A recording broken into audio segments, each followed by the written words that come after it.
Znači, kao i svake godine i ove godine obilježavamo dan oslobođenja grada Travnika od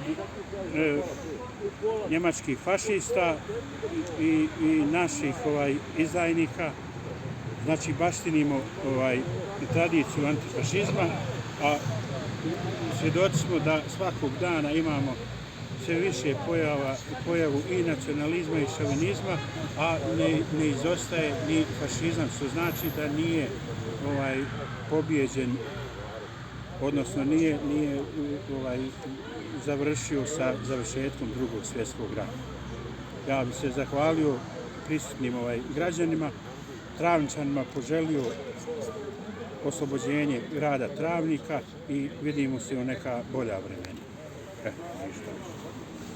Hoćemo, sajmo se svi skupa ovdje uslikati. Ajde. Ajde, bro.